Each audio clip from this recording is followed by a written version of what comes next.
CAB পরিচালিত inter district senior T20 cricket টুর্নামেন্টের final খেলা অনুষ্ঠিত হচ্ছে দক্ষিণ দিনাজপুর জেলার বালুরঘাট স্টেডিয়ামে। সোমবার বিকেলে একটি অনুষ্ঠানের মধ্যে দিয়ে বালুরঘাট স্টেডিয়ামের বিকাশ ময়দানে খেলার শুভ সূচনা করেন ভারতীয় ক্রিকেট দলের প্রাক্তন ক্রিকেটার ঋদ্ধিমান সাহা। এছাড়াও উপস্থিত ছিলেন সিএবির প্রাক্তন সভাপতি স্নেহাশিস গঙ্গোপাধ্যায়, রাজ্যের ক্রেতা সুরক্ষা দপ্তরের মন্ত্রী বিপ্লব মিত্র, দক্ষিণ দিনাজপুর জেলা ক্রীড়া সংস্থার সম্পাদক সুজয় ঘোষ, গৌতম গোস্বামী সহ অন্যান্য বিশিষ্টজন। ফাইনাল খেলাটি দিবারাত্রি অনুষ্ঠিত হচ্ছে। এদিন ফাইনাল খেলাটি নদিয়া ও বর্ধমানের মধ্যে খেলাটি অনুষ্ঠিত হচ্ছে। সাধারণত এই খেলাটি কলকাতার ইডেন গার্ডেন মাঠে অনুষ্ঠিত হয়। এই প্রথম দক্ষিণ দিনাজপুর জেলায় এই ফাইনাল খেলাটি অনুষ্ঠিত হচ্ছে। এদিকে ফাইনাল খেলা দেখতে দূর দূরান্ত থেকে দর্শকরা ভিড় করেছে বালুরঘাট স্টেডিয়ামে। এদিকে বালুরঘাট স্টেডিয়ামের মাঠ ও পিচ দেখে সন্তুষ্ট ঋদ্ধিমান সাহা। বালুরঘাটের ক্রিকেটের ভবিষ্যৎ অনেক উজ্জ্বল গুলো তিনি জানিয়েছেন। স্টেডিয়ামে খেলা হচ্ছে, কি উপলক্ষে খেলা হচ্ছে এবং কি বিষয় রয়েছে? আমাদের জেলা ক্রীড়া সংস্থার দক্ষিণ দিনাজপুর জেলা ক্রীড়া সংস্থা মূলত পশ্চিম দিনাজপুর জেলার প্ল্যাটিনাম জুবলি 75 বছর আমাদের উদযাপন, সেটা শুভ সূচনা আজকে 12 জানুয়ারি সকালবেলা বর্ণাঢ্য শোভাযাত্রার মধ্য দিয়ে আমাদের স্বামী বিবেকানন্দের প্রতিকৃতিতে মাল্যদানের মধ্য দিয়ে আমরা সেখানে প্রথম পর্যায়ের অনুষ্ঠান শেষ করি। ঠিক একই দিনে আমাদের বিকেল 4টা থেকে T20 senior district senior district T20 cricket tournament আমাদের যেটা যে ফাইনাল খেলাটা সেটা আগে সিএবিতে হতো, ইডেনে হতো, সেইটা আমাদের প্ল্যাটিনাম জুবলি বুকলে আমরা ক্রিকেট অ্যাসোসিয়েশন অফ বেঙ্গলের সিএবির কাছে আমরা দাবি করেছিলাম যে আমাদের উদ্বোধনী অনুষ্ঠানের দিন বিকালবেলা একটা কিছু প্রোগ্রাম রাখতে হয়। সে খেলাটা এবার আমাদের জেলায় সেটা হচ্ছে। নদিয়া বনাম বর্ধমান জেলা যে খেলা হচ্ছে, এখানে উপস্থিত হয়েছেন জেলার আমাদের আইএফের সেক্রেটারি অনির্বাণ দত্ত, সিএবির প্রাক্তন সভাপতি স্নেহাশিস গাঙ্গুলি, প্রাক্তন ট্রেজারার বিশ্বরূপ দে সরকার, আমাদের উত্তর দিনাজপুর জেলা ক্রীড়া সংস্থার সম্পাদক সুদীপ বিশ্বাস, নদিয়া জেলা সেক্রেটারি, সমস্ত রাজ্যের সিএবি আইএফও, প্রাক্তন আমাদের ব্যাডমিন্টন তারকা অরূপ বৈদ্য, আমাদের রহমতুল্লাহ জাতীয় আন্তর্জাতিক অ্যাথলেট, কমল কুমার মৈত্র অ্যাথলেটিক অ্যাসোসিয়েশনের সাধারণ সম্পাদক, আর হচ্ছে আমাদের এখানে তাছাড়াও আমাদের বিভিন্ন পর্যায়ের ঋদ্ধিমান শাহ, আমাদের ভারতীয় ক্রিকেট দলের best wicket keeper Wriddhiman Saha, আমাদের উত্তরবঙ্গেরই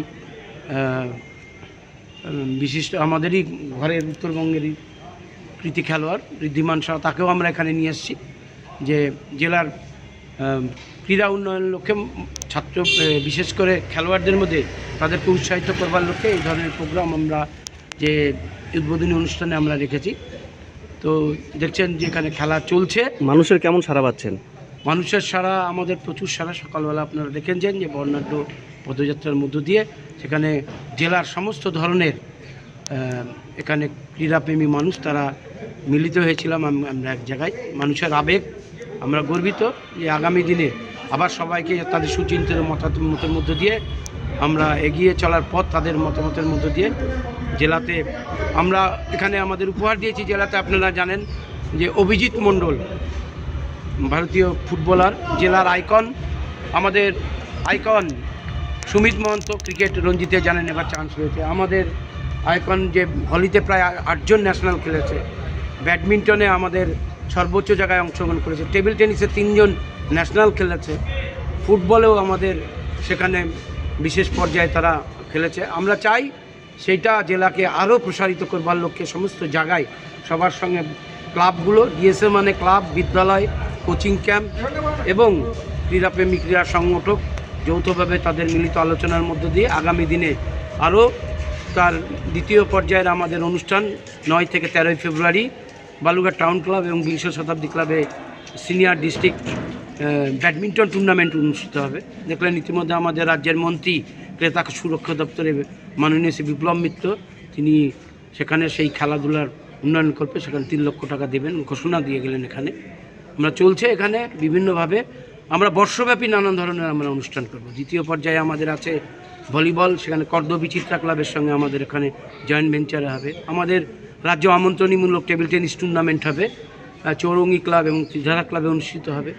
আমাদের ফুটবল সেখানে লিগ ছাড়াও আমরা চাইছি একটা বড় খেলা আমরা বিগত দিনে মাঠ আমাদের সম্পদ, মাঠ থেকেই আমরা এখানে রঞ্জি খেলা অনুষ্ঠিত করছি, কোচবিহার ট্রফি খেলা অনুষ্ঠিত। আমরা নভেম্বরে চাইছি একটা বড় ধরনের খেলা, এবং প্রথম যত আমাদের যে ইতিহাস সেগুলো নিয়ে আমরা একটা সুভিনিয়ারও বছর শেষে সেটা আমরা প্রকাশ করব। সেটার আহ্বায়ক অজয় শঙ্কর ঘোষ, প্রণব দাস, তারা সমস্ত ফটো, যত ক্রিয়া কর্মকাণ্ড হচ্ছে তার ফটোগুলো তুলছে এভাবে। এবং সামাজিক উন্নয়নের ক্ষেত্রেও আমরা সেখানে বিভিন্ন জায়গায় আরও নানান ধরনের পদক্ষেপ আমরা সেগুলো গ্রহণ করি। এই সবাইকে নিয়ে, জেলার মানুষকে সাথে করে নিয়েই আমরা এগিয়ে চলব, এটাই আমাদের। বালুরঘাট জেলাতে এসছেন আমাদের এখানে, কি বলবেন এই বিষয়ে? না, আমি এর আগেও এসেছি, খেলে গেছি। তা এবার অন্য টাইপের, যে এবার প্লেয়ার হিসেবে নয়, যে অ্যাজ এ গেস্ট হিসেবে এসেছি। মাঠের কন্ডিশন দেখে খুব ভালো লাগলো, আর উইকেটও খুব ভালো। ভালো ভবিষ্যৎ ওরকম তো বলে বলে তো দেওয়া যায় না, যে আলটিমেটলি সবার কাছে সুযোগ সুবিধা আপ অ্যান্ড ডাউন থাকেই। তার মধ্যে কার ইন্টারেস্ট আছে সেই অনুযায়ী যে নিজের হার্ডওয়ার্ক করে এগিয়ে আসতে পারবে, স্টেপ বাই স্টেপ সে যদি কলকাতা যেতে পারে, তারপর কলকাতা গিয়ে সে আসল পরীক্ষার সামনাসামনি হতে পারবে। বালুরঘাট স্টেডিয়ামের যে পিচ, আগামী দিনে কি বড় খেলা হতে পারার সম্ভাবনা রয়েছে? না, আমি শুনলাম যে অলরেডি এখানে রঞ্জি ট্রফি ম্যাচ হয়েছে, আর মনে হয় আরো আন্ডার-19 স্টেট ম্যাচও মনে হয় হয়েছে। তা উইকেট দেখে খুব একটা খারাপ লাগছে না, ভালোই লাগছে যে ইভেন্ট মোটামুটি বাউন্স আছে। তা ভালো ক্রিকেট খেলার জন্য সেটাই দরকার, তা সেটা কন্টিনিউ হলেই ভালো। জেলার ক্রিকেট উন্নয়নের জন্য কি করা দরকার বলে মনে করছেন? যত বেশি ম্যাচ খেলানো যাবে, যে এখন শুধু এইটা টুর্নামেন্টের ফাইনালের ম্যাচ এটা নয়, যে যত টুর্নামেন্ট হবে আর বেশি ওভারের ম্যাচ যত খেলবে, যদি পসিবল হয় দুদিনের ম্যাচ, 50 ওভার ম্যাচ, 40-45 ওভারের ম্যাচ, তারা যত বাচ্চারা খেলবে তাদের সবার একটা নিজের ট্যালেন্ট দেখানোর স্কোপ পায়। কিন্তু টি-20তে সেটা থাকে না, কারণ হচ্ছে সেই শর্টস খেলতে লাগে, সেই নিজের ট্যালেন্টটা বোঝানোর ঠিক জায়গা পাওয়া যায় না।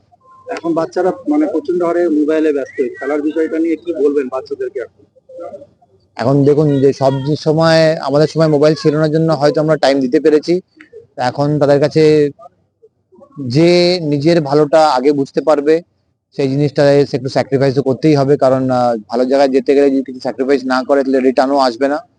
তা সব জিনিসই আছে, এখন তাদের সবকিছু কন্ট্রোল বা ফ্যামিলি থেকে কেমন সাপোর্ট পাচ্ছে, বা কতখানি রেস্ট্রিকশনের মধ্যে আছে, কতখানি ফ্যামিলি থেকে হেল্প করছে, সেসব জিনিসগুলো দেখার জন্য সেগুলো ম্যাটার করবে। যে শুধু স্টুডেন্টদের উপর ছেড়ে দিলেই হবে না, বাদ বাকি জিনিসগুলো দেখতে হবে। বালুরঘাট থেকে মান্টু সিং এর রিপোর্ট, কুলিক নিউজ।